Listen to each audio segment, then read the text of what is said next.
Ќе ве повикам прво да отвориме во Битие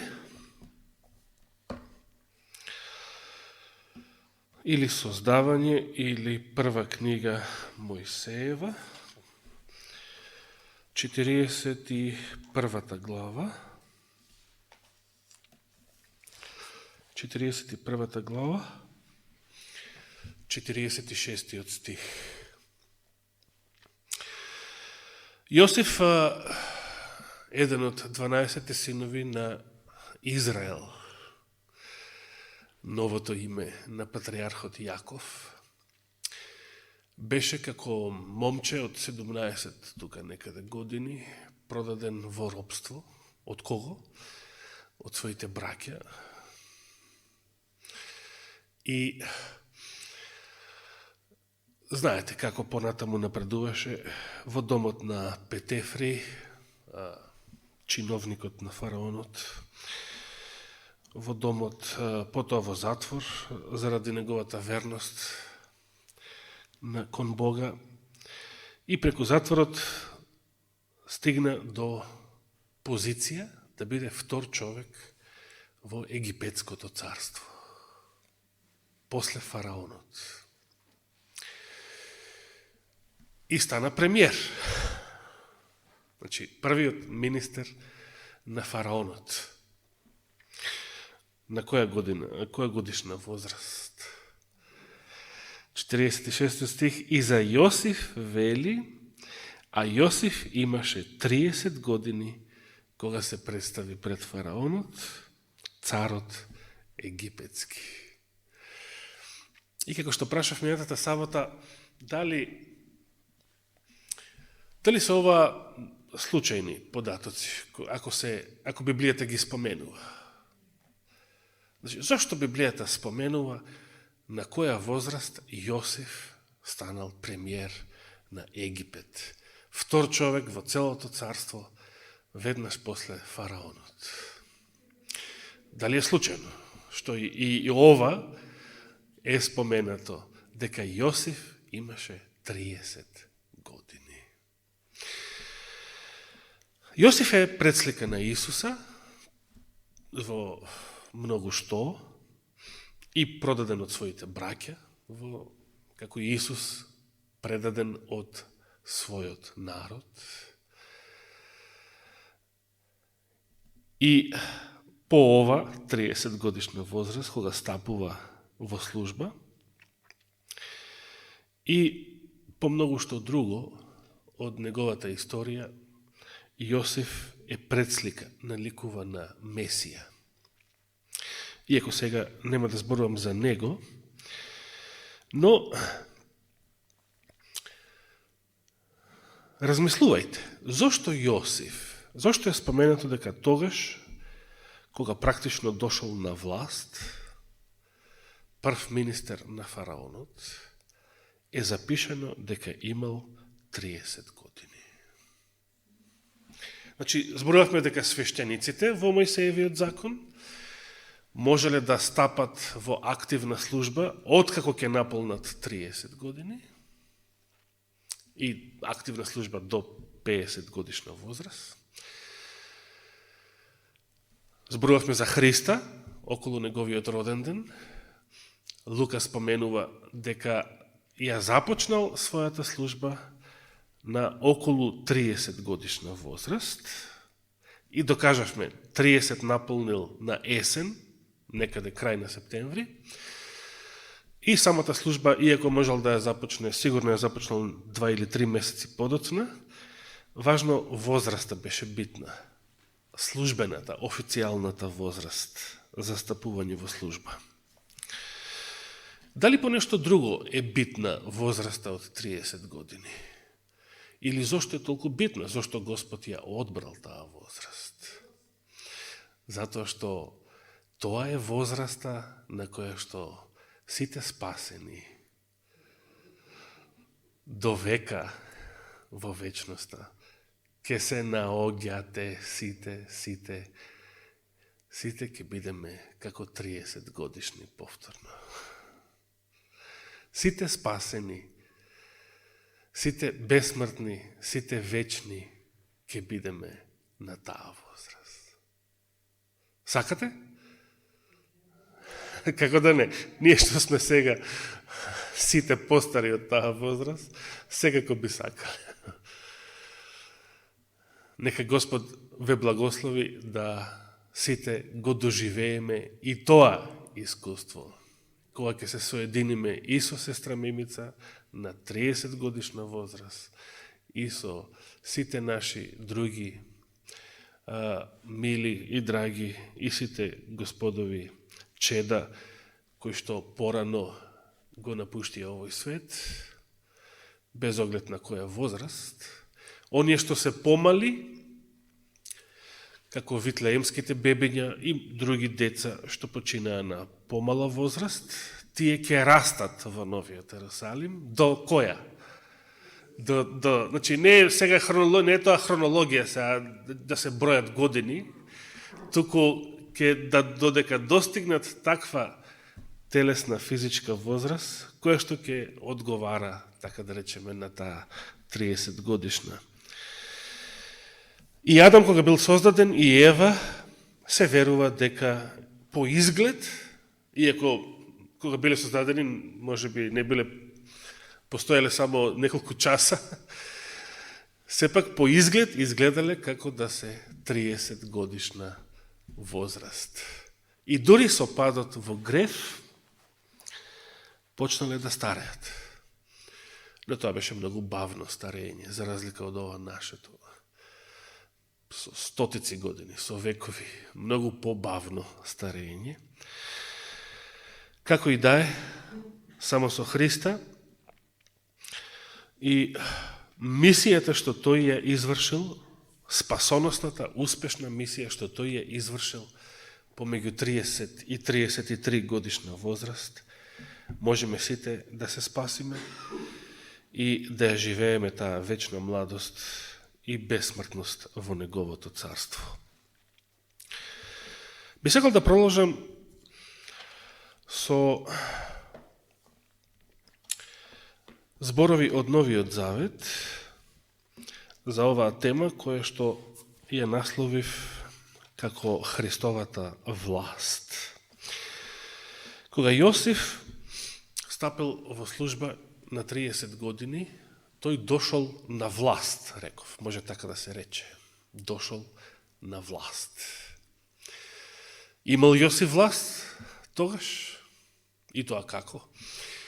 Него можел да им нареди, например, на своите браќа, се што ќе им наредил, тие се треселе пред него, како пред голем началник, голема власт. И не само ним, на било кого, освен на фараонот, што и да наредел Јосиф, тие биле должни да го слушаат и да ги исполнуваат неговите наредби. Да отвориме прво во Евангелието по Јован, 7 глава, да се подсетиме на едни познати зборови. Евангелие по Јован, 7 глава. Кога Исус ја започнал својата служба, уште кога се родил на земјата, дали за него може да се рече дека стапил на власт? Дали Исус бил на власт кога живеел на земјата? Во она граѓанска политичка власт? Не. Дури во Галатјаните таму 4.4 апостол Павле ни вели дека кога се наврши времето, Бог го испрати својот син, роден од жена, значи ја наследил целата наша човечка природа, под тој израз, и уште нешто, направен под законот. Секој што е под законот е под власт, не е над. Значи, во Исус дошол да живее во нашата природа како поданик. И се како тоа царот, ветениот Месија, е ветен како цар. И евреите го очекуваат Месија и го очекувале и тогаш, и бидејќи го отврлија Христа, се уште го чекаат и до ден денес, како цар. Дали Исус бил цар? Конечно, и самиот Пилат му го поставува тоа прашање на крајот. Исус не одрекол дека е цар. Иако Христос живе како поданик, обичен поданик, таму во Назарет. Не бил ниту член на Синедрионот, како што бил апостол Павле, како што биле Никодим, Јосиф од Ариматеја.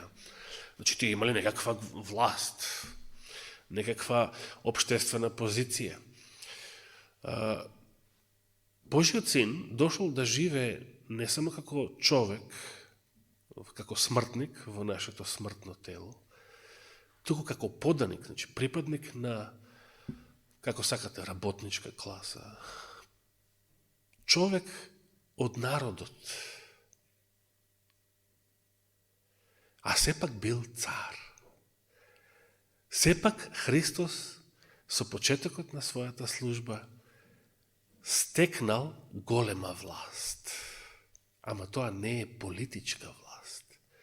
Како што и на Пилат му одговара на тоа прашање, моето царство не е од овој свет.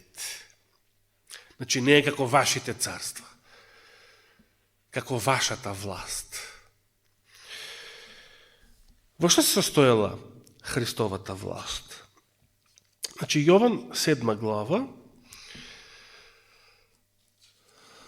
фарисеите, членовите на Синедрионот, првосвештениците, значи оние што имале политичка власт, иако ограничена, не суверена, самите биле под власта на римскиот намесник, кој што бил представник на Цезарот, значи под римска власт, но сепак евреите имале голема, широка теократска автономија и Синедрионот се уште, иако веќе не биле суверена држава, биле под римска власт, Синедрионот се уште имал голема власт. И 44 стих, Јован 7 глава, 44 стих, ни вели, а некои од нив сакаат да го фатат, се мисли на Исуса, но никој не стави рака врз него. Интересно. И понатаму читаме, дојдоа пак слугите кај првосвештениците и фарисеите и овие им рекоа, зошто не го доведовте? Значи, овие слуги беа испратени да го фатат. Од кого испратени? Од политичката власт. Била тоа и религиозната власт истовремено.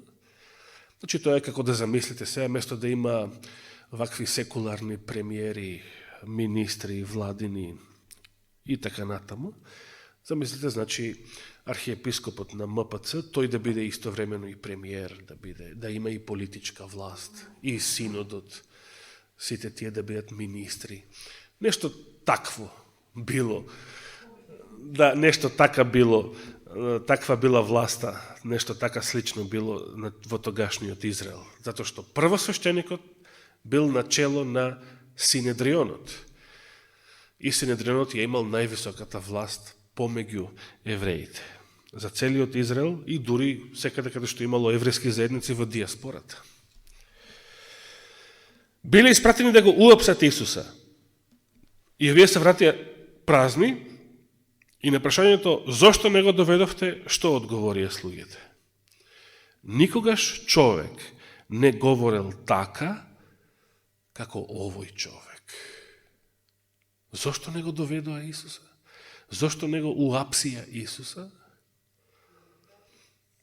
Замислите, значи, владата да прати сега полиција, ако кога Исус би се наоѓал денес на земјата, владата да прати полиција или оние специјалци, или оние што ги покажуваат на телевизија, маскирани, со сета воена опрема, да го уапси Исуса и да се вратат празни, со незавршена работа, не затоа што биле спречени од некоја физичка сила, не затоа што Исус би се изгубил некако пред нивните очи, како што читаме на многу други места во Евангелијата, секојаш кога сакале друг пат да го фатат или да го убијат, тој едноставно ќе заминеше, некако ќе се изгубеше од пред нив, некогаш и од страв, да, некогаш и од разни суеверија. Господ се служи со секакви инструменти кои што му се на располагање неговото провидение. Но овој пат полицајците едноставно беа восхитени, толку беа восхитени од Христовите зборови, што не се осмелија да си ја завршат работата. Замислете, толку восхитени од Христовите зборови, што не си ја завршија работата. Не го уапсија Христа. И така и одговорија, никогаш човек не говорел така како овој човек. Сега, реакцијата на фарисеите не ни е во фокусот на денешната тема, но може да се ја читате, особено дома, бидејќи и за време поуката стана збор. Фарисеите им рекле да не се прелагавте и вие. Значи, ако сте пошле по Исуса, ако верувате во Исуса, некој ве заведе, се прелагавте. Се занесовме, се излажавме. Тоа било заблуда. Но дали? Нека остане тоа за размислување во нашиот приватен живот. Слугите одговорија, никогаш човек не говорел така како овој човек. А што ни кажува писмото на друго место? Како тоа говорел Исус? Се сеќаваме ли? Како Исус говорел? Да отвориме пак овој пат пак во Новиот Завет, овој пат во Евангелието според Матеј.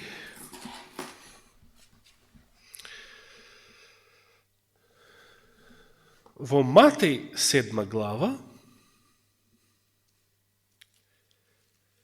завршува Христовата беседа на гората на блаженствата. Така.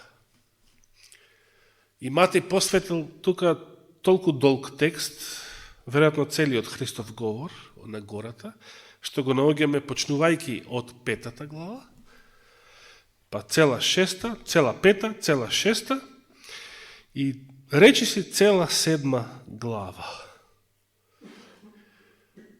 Сите овие 3 глави од Матеј го содржат Христовиот говор на гората на блаженствата. Кога завршува овој говор, значи при крајот на 7 глава, читаме во 28 стих вакви зборови.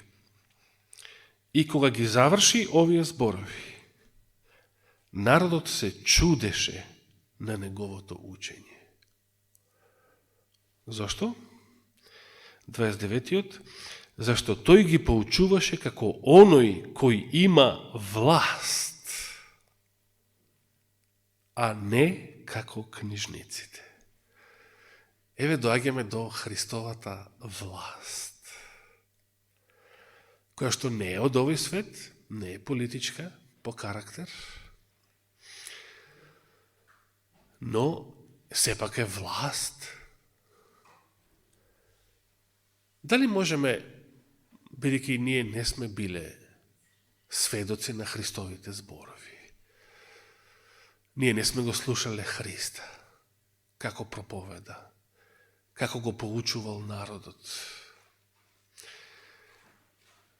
Но дали можеме барем да си замислиме како тоа изгледало?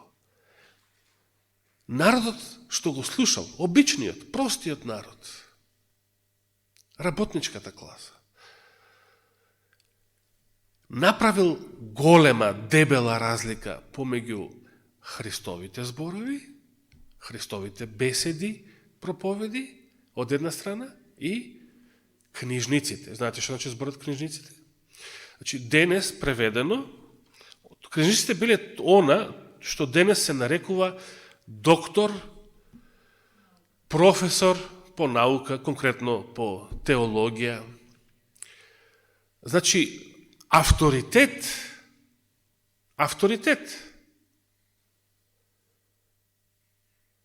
Тоа биле авторитетите теолошки на израелскиот народ. Професори, магистри, доктори, како се уште би ги нарекле.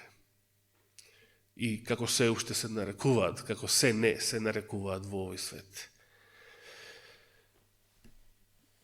Исус, за разлика од сите нив, зборуваше како оној кој има власт.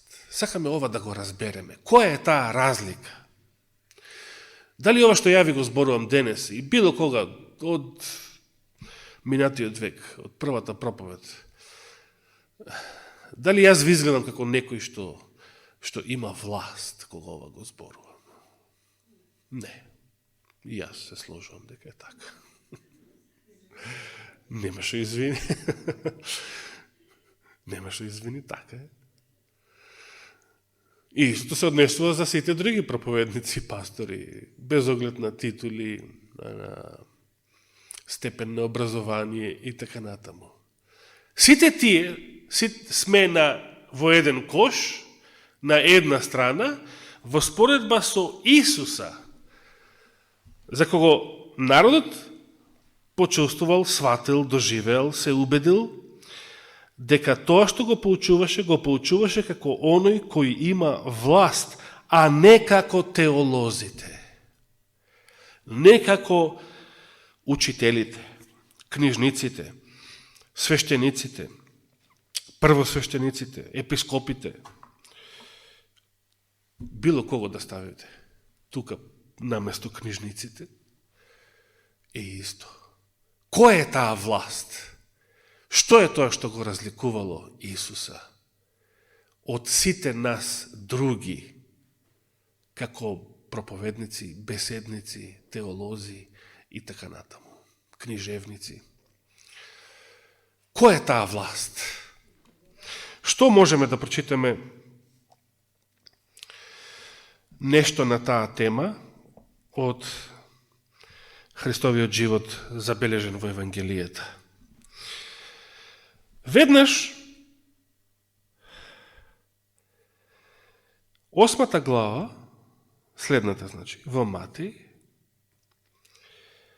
ни вели во првиот стих, а кога се симна од гората, значи гората на блаженството, каде што го држеше целиот свој говор,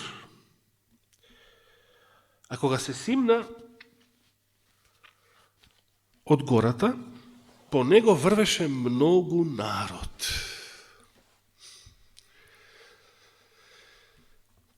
Зошто толку многу народ тргнал по него? Тие се што видоа, да, пред тоа Исус го направи само едно чудо во Кана Галилејска на свадбата. Се уште не почнал да прави некои големи чуда. Но после беседата на гората, многу народ врвеше по него. Зошто? Само заради зборовите. Затоа што тој ги поучуваше како оној кој има власт. Осетиле голема разлика, дебела разлика. Овој не е обичен проповедник. Овој не е обичен рабин. Овој не е обичен богослов, теолог. Од самите негови зборови народот осетил дека овој е нешто друго од сите овие. Овој ги поучуваше како оној кој има власт. Вториот стих од 8 глава ни вели: и ете се приближи еден лепрозен. Му се поклонуваше и говореше: Господи, ако сакаш, можеш да ме очистиш. Се прашувам, врз основа на што овој лепрозен решил кај Исуса да бара лек за својата неизлечива болест. Лепрата, сме кажале безброј пати, била неизлечива болест. Како што и денес имаме многу неизлечиви болести. Зошто овој лепрозен, безимен, не ни се кажува ниту име? Зошто прво му се поклонил? Замислите, Исус симнува од гората, каде што одржал една проповед. Запишена во претходните 3 глави. Беседата на гората. Ама од самите зборови народот нешто разбрал дека овој не е обичен проповедник. Чувствувал дека овој има власт. Видите сега која е разликата? Токму за таа разлика, на таа разлика се фокусираат и Джонс и Вагонер во лекциите за верата. Божјото слово не е исто со човечкото слово. Точно или погрешно? Која е дебелата разлика? Која е дебелата разлика помеѓу Божјото слово и моето слово? Божјото слово, Вагонер конкретно се сеќавам од книгата, вели, човечкото слово, кога човек нешто ќе каже, што е тоа? Тоа е само бранување на воздухот. Тоа е само звук. Во ред, ајде ќе речеме, не е само звук. Има смисла тоа што се зборува, како и ова сегашна моја проповед. И, значи, има информација, има поука и така натаму.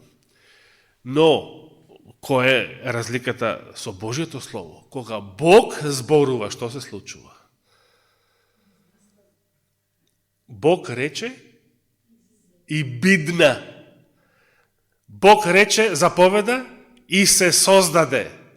Божјото Слово е творечко Слово. Авторитет, ама творечки авторитет. Кога Господ нешто кажува, тоа се случува. Голема разлика, дебела разлика. И еве, првиот пример е токму тој. Лепрозниот му се поклони на Исуса, а му се поклонуваш само на некого што има власт. И многу повеќе на некој што има божествена власт. Затоа што многу е тесен кругот на оние кои според Божиот закон треба да им се поклонуваш. И ангелот одби поклонство од Јована, и тоа 2 пати, и тоа стариот Јован, кога го примал откровението на островот Патмос, на Егејско море. Значи, искусниот апостол Христов, остарениот апостол Христов, се восхитил толку многу и му се поклонил на ангелот, а ангелот го одби тоа со зборовите, со кои зборови? Немој, зошто? Затоа што јас сум што? Слуга! Значи, не сум јас оној што има власт. Јас сум слуга. И јас сум слуга. Како и ти и твоите браќа, пророците. И лепрозниот што му вели на Христа, откако му се поклонил, Господи, ако сакаш, можеш да ме очистиш. И како реагира Исус? Значи, Исус само што е симнат од гората каде што ја одржал проповедта, беседата на гората на блаженството. Исус кога ја подаде раката, се допре до него и рече, сакам, очисти се. Од што да се очисти? Од лепра. Од неизлечивата, заразна болест.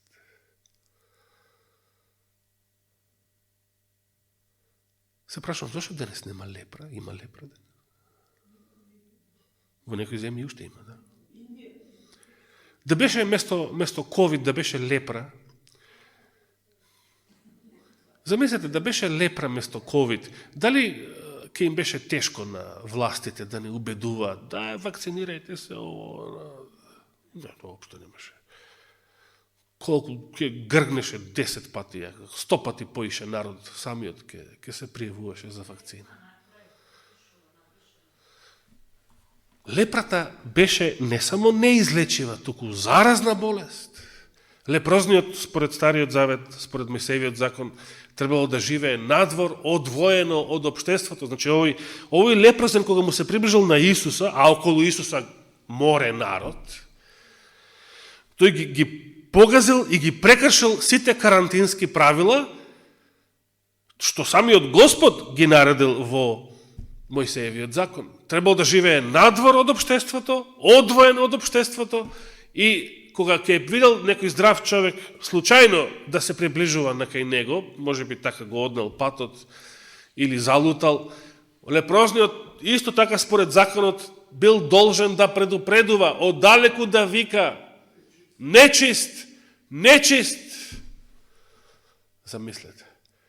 Овој лепрозен, зошто не го прави тоа?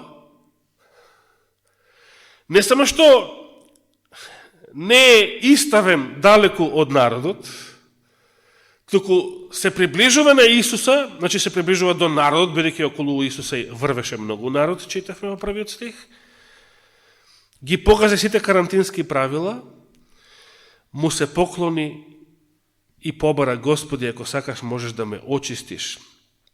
Исус не го кара сега, зошто сега ти, со кое право дојде тука, ти треба да бидеш под карантин, ти треба да бидеш во изолација, го прекрши законот. Не, Исус ја подаде раката, се допре до него и рече: сакам, очисти се. И сега Исус е Господ. Христовите зборови очисти се имаат творечка моќ. Исто како кога ги создавал световите. Исто како кога го создавал светот, оваа планета. Исто како кога ги создавал живите битија во оваа планета, другите небесни тела. Господ рече и се создадоа. Господ заповеда и тие биднаа, се појавија. Кога Исус, истиот Господ, но сега во смртно тело, во понижена состојба, во обличие на слуга, значи како поданик, но сепак истиот Господ и со истата божествена власт, не политичка, но божествена. Сакам, очисти се. И тој веднаш се очисти од лепрата. Зошто? Затоа што него го допре Божиото Слово. Христовото Слово беше Божиото Слово. А 4 стих читаме: и му рече Исус: гледај никому да не кажеш за ова чудово, а оди, покажи им се на свештениците и принеси дар, како што заповедал Мојсей ним за сведоштво. Зошто Христос ги кажал сега овие зборови?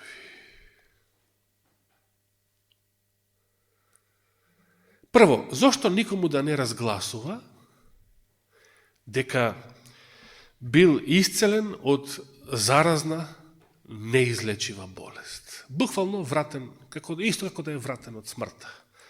Иако Исус подоцна ќе ги направи и тие чуда, буквално ќе враќа мртовци во живот. Но до тога, сега за сега, такво нешто се немало случајно, но самото исцеление од лепра било таков случај. Буквално како да си вратен во живот од некое подземје, од гроб. Исус покажува и покрај сето ова, покажува почит кон Мојсеевиот закон. Според законот велел, ако некој е лепрозен, прво, кој е тој што треба да прогласи некого за лепрозен? Свештеникот. Значи, свештениците биле и таа, како ги викаат денес, медицинската власт. Кризниот штаб, да, комисија. Свештениците имале власт тие да постават диагноза. И пази, тоа било власт.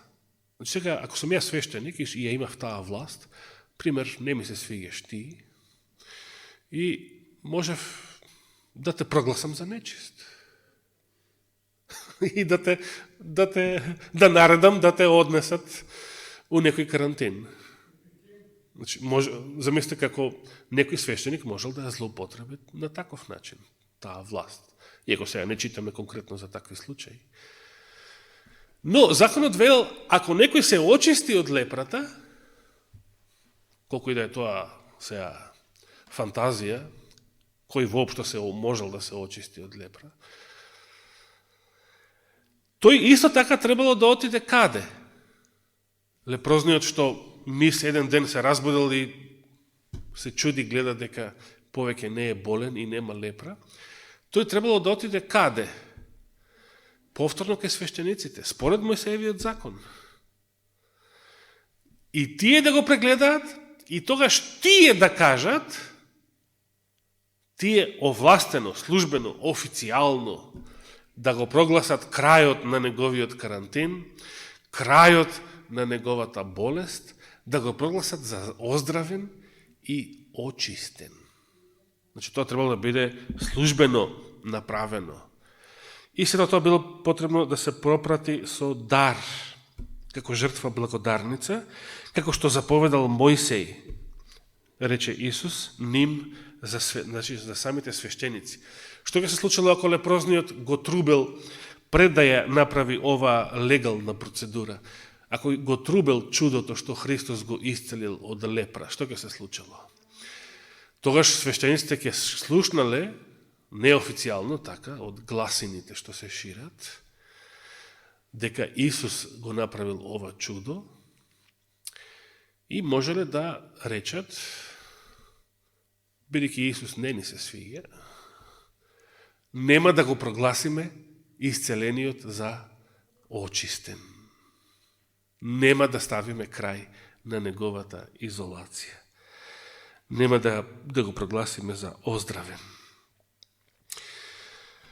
Прво требало да се изврши законската процедура. Исус тука покажува, иако е самиот Господ, кој има власт, божествена власт, творечка власт, покажува почит кон законот и прво требало исцелениот да ја изврши оваа процедура.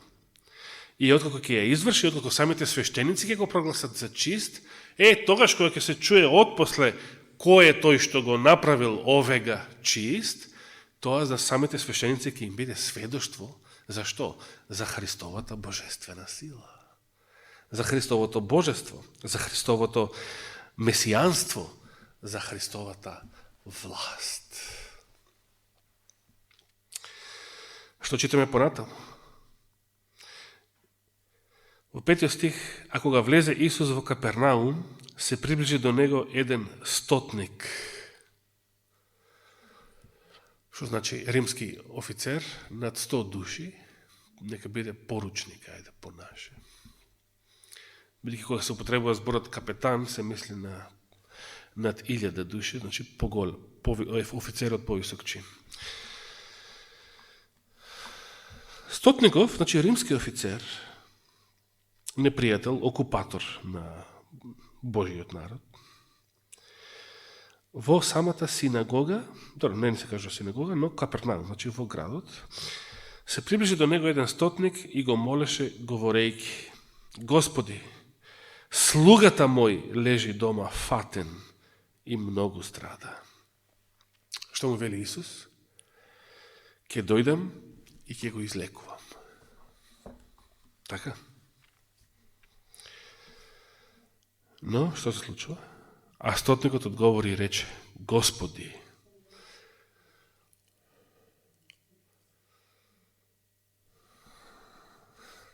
веројатно зборувале на арамејски јазик. Да било латински, ке му се обратил Домине. Тоа било титулата за некој што има власт. Господаре.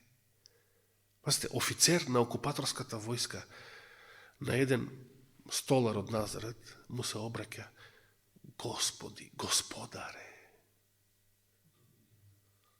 Домине. Кирие. Адонај на арамејски. Адонај. Сега не знам точно која титула ја употребил. Не сме го слушнале тој разговор. Господе. Како го ословува Исуса? Замислите, дали еден офицер на окупаторска војска, например, бидејќи актуелни се овие теми деновиве, за време на Втората светска војна, бугарска фашистичка окупаторска власт, германска, сакате, италијанска, се едно. И сега некој што е офицер на окупаторската војска, како се однесува кон покорениот народ? Дали постои некој човек од покорениот народ, некој занаечие, да речеме, нека биде и земјоделец, селанец, каде што офицерот на окупаторската војска ќе му се обрати со господине, господару, газда. Незамислива работа. Тоа е нешто незамисливо. На Исуса така му се обратиле. Господи, прво, мојот слуга лежи дома фатен и многу страда. Што ако сум јас офицер? Што ако сум јас воено лице? Што ако имам јас власт над целиот израелски народ? Над обичните цивили? Јас немам никаква власт. И Цезар да бев, и највисоката власт да ја имав во империјата, немаш да имам никаква власт над болеста на овој мој слуга. Мојот слуга лежи дома фатен и многу страда. Исус му вели, ќе дојдам и ќе го излекувам. Но стотникот покажа многу поголема вера од верата на евреите, кога рекол: Господи, повторно го ословува со оваа титула. Господи, не сум достоен да влезеш под мојот покрив. Видите каква понизност. Тој сваќа оно што го дрдореа евреите цело време, дека незнабожците се нечисти, римјаните се нечисти, грците се нечисти, пагани, необрезани. Тој тоа си го сватил, си го примил како здраво за готово. Да, така е. Ја не сум евреин, ја не сум израелец, јас не сум припадник на Божиот народ. Јас сум дори офицер на непријателска војска, на омразениот окупатор. Господи, не сум достоен да влезеш под мојот покрив. Веројатно мислил и на еврејската забрана, ниту еден израелец да не смее да влезе во дом на незнабожец.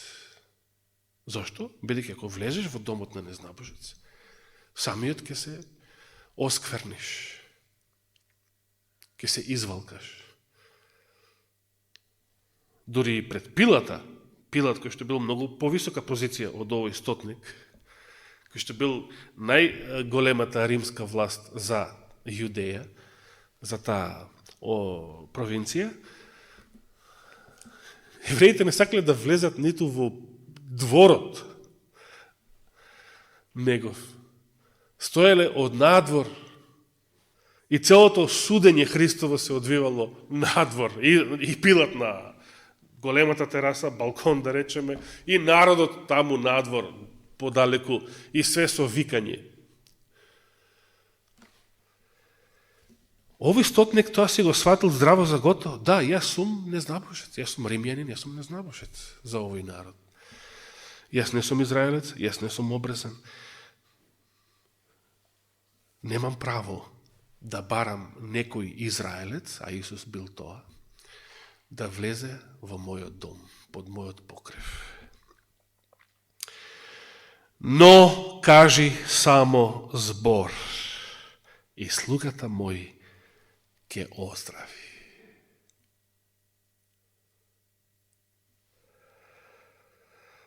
Зошто? Зашто и јас сум човек подвластен, и јас сум човек под власт, и јас служам на повисоки авторитети од мене. Пример, на капетанот. Капетанот на Пилат, на римскиот наместник. Или прво на генералот, ако имало генерал таму. Генералот на римскиот наместник. Римскиот наместник на самиот Цезар во Рим.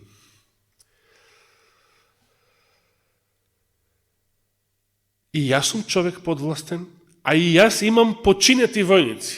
100 души се наоѓаат под моја власт, со сета воена опрема, со сета воена обука, и што год да наредам, било кој од тие 100 војници во мојата чета, тоа ќе го извршат како што досега многу пати го извршиле. Па кога ќе му речем на еден од нив оди, и тој оди, и на другиот дојди, и тој доаѓа, и на слугата направи го тоа, и тој прави.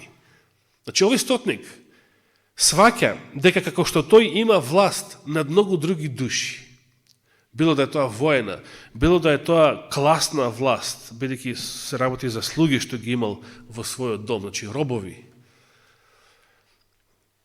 Како што овој човек има власт над многу други души, така го прогласил Христа, го сватил Христа како некој што има власт над сите болести. Замислите. Кога го чу тоа, Исус се восхити и им рече на оние што врвеа по него, а кои беа тие што врвеа по него? Први стих читавме кога се симне од гората, по него врвеше многу народ. Значи, цела маса израелци. На нив им се обрати Исус и им рече: вистина, вистина ви велам, ниту во Израел не дајдов толку голема вера. И ја користи таа прилика да им каже сега: и ви велам дека множина ќе дојдат и од исток и од запад, значи многу незнабожци, и ќе седнат на трпеза со Авраам, Исак и Јаков во Царството Небесно. А наследниците на Царството ќе бидат фрлени во крајната темнина, значи многу евреи ќе отпаднат и нема да ќе ја загубат таа чест заради отфрлањето на Христа. Но многу незнабожци од исток и запад ќе дојдат и ќе седнат на трпеза заедно со Авраам, Исак и Јаков во Царството Небесно. И 13 стих му рече Исус на стотникот: оди си и нека ти биде според верата твоја. И слугата негов во истиот час оздраве. Слугата оздраве во истиот час. За денес ќе прочитам уште само еден текст, исто така краток. Матеј,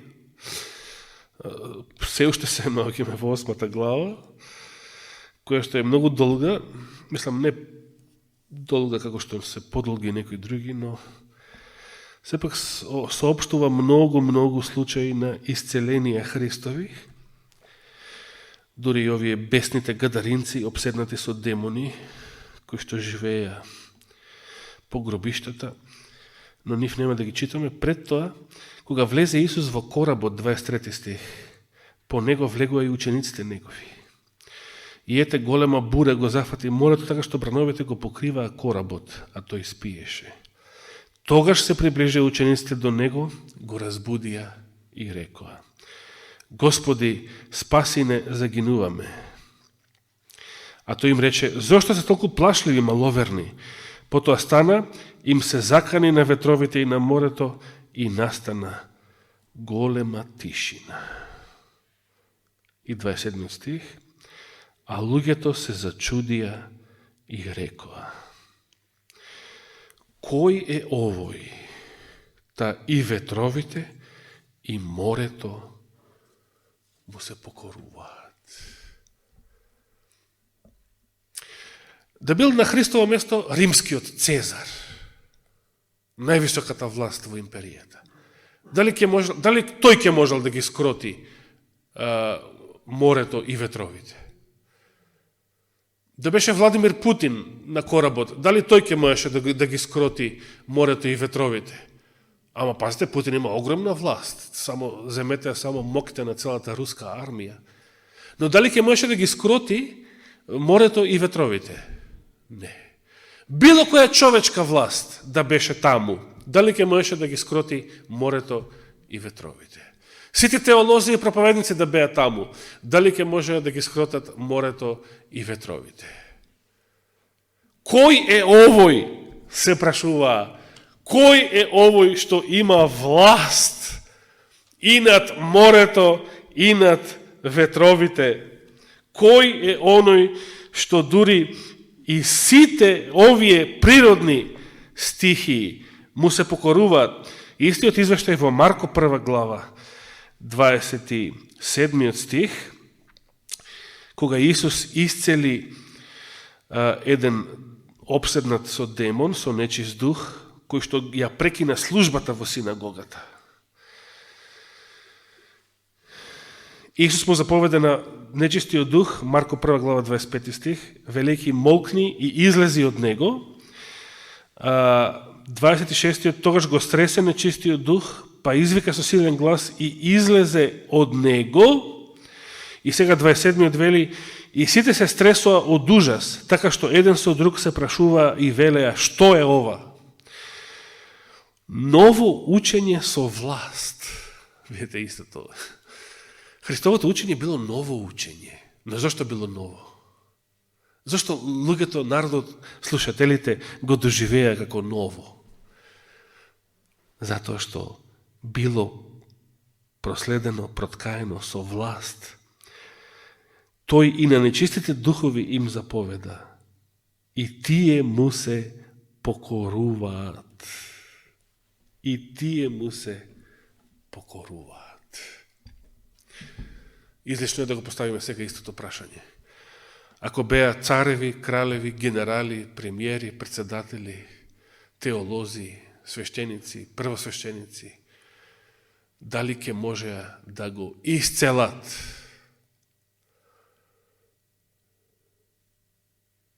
Замислите, овој тест да се случи во секоја христијанска црква. И тука, и во Влае, и секаде. За време на богослужение влегува демон обседнат, бесен човек низ врата, се прекинува богослужението и се прави хаос. Како ќе реагира сите други? Наместо Исуса. Исус, додека тој во синагогата поучува, тоа му се случува. Јас знам како би изреагирале мнозина проповедници. Ке викнаа полиција. И јас тоа немаше да го направам. Но признавам дека јас не сум Исус, па да го направам ова. Демоните да ми се покоруваат. Но дали освен Исуса некој друг можел да го прави ова? Дали некој друг освен Исуса го правел ова подоцна? Некој што ја има Христовата власт. Ако ние ја примиме таа благодат, таа Христова власт, тоа ќе го правиме или нема да го правиме? Можеме тоа да го правиме? Се сеќавате многу време пред Педесетница. Апостолите се радуваа како мали деца кога се вратили од своето прво мисионско патување. И што му се фалеа на Исуса? Што најмногу му се фалеа на Исуса? Господи, и нечистите духови ни се покоруваат. На наша заповед, ама во Твое име, значи немаме ние некоја власт над нив. Во името Христово и нечистите духови излегуваа. Иако Христос не беше таму присутен. За жал, мислам дека цел час изедов. Немаме повеќе време, иако е темата е убава, преубава, бидејќи е Христовата власт во прашање, не човечката.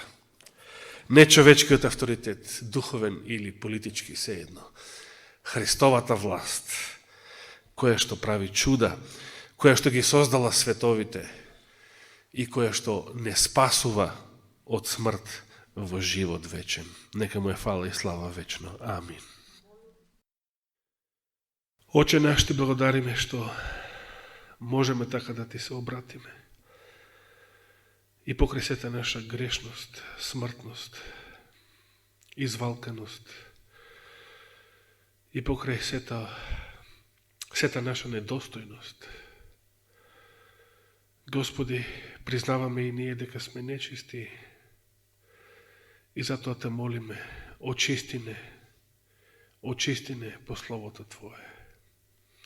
И бидејќи си ветил дека многу повеќе сакаш да им дадеш Дух Свети на оние што тоа го бараат, отколку што родителите се волни да им дадат било каков дар на своите деца. И бидејќи очистувањето од гревот, лепрата на гревот, е молитва која што веднаш и ја вослишуваш.